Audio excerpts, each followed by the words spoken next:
We start the day's other headlines in the Middle East, where Israel says it launched a limited ground operation in Gaza after abruptly ending a 2-month ceasefire with Hamas. The Israeli military claims to have recaptured part of a key corridor that bisects Gaza after withdrawing as part of the truce. By air, a wave of Israeli attacks hit sites in Gaza for a second day in a row. Several UN employees were rushed to a hospital after a strike on a UN compound killed one worker and severely injured at least 5 others. Israel denied responsibility. A UN official said it's under investigation. In my opinion, this was not an accident. It cannot be categorized as an accident.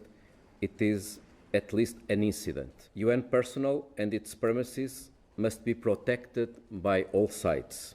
Meantime, in Israel, ultra-nationalist Itamar Ben-Gvir regained his position as national security minister. He had left the government coalition in January to protest the ceasefire with Hamas. A federal judge is moving the case of Columbia University graduate Mahmoud Khalil to New Jersey. That's because the 30-year-old was being held there when his lawyers first challenged the legality of his detention. Khalil is currently at a facility in Louisiana as U.S. officials seek to deport him. ICE agents arrested Khalil earlier this month for his role in pro-Palestinian protests on campus. He is a legal U.S. resident with no criminal record, and his lawyers say the grounds for his arrest violate his First Amendment rights. The White House says it's suspending $175 million in federal funding for the University of Pennsylvania. It follows an investigation into Penn's swimming program that focused on Leah Thomas, an openly transgender athlete who last competed for the school in 2022.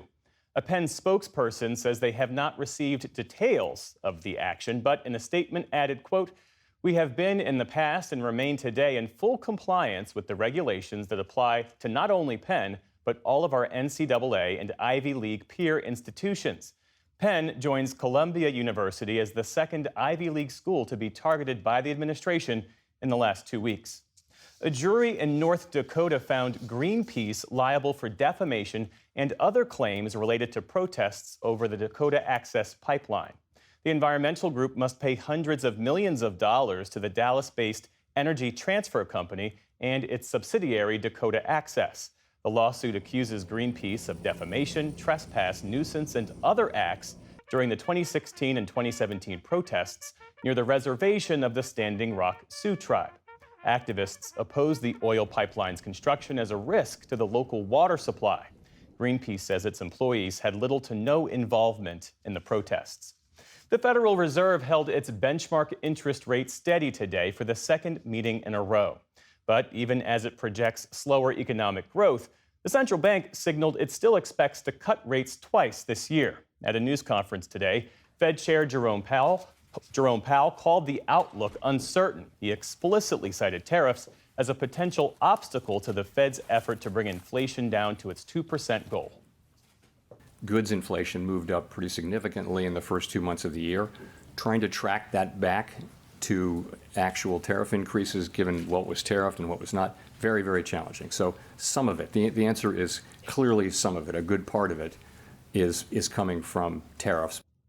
Those tariff concerns took a backseat on Wall Street today as investors focused instead on the Fed's commitment to further rate cuts.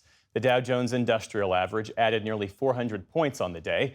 The Nasdaq jumped nearly 250 points. The S&P 500 added 60 points, or about 1%. Still to come on the NewsHour, we speak with Senate Democratic leader Chuck Schumer about his party's infighting over how to oppose the White House, how the Trump administration's changes to Social Security could limit access to benefits for millions, and one Michigan county tries to heal political divisions 5 years after the onset of the COVID-19 pandemic. This is the PBS NewsHour from the David M. Rubenstein studio at WETA in Washington, and in the West from the Walter Cronkite School of Journalism at Arizona State University.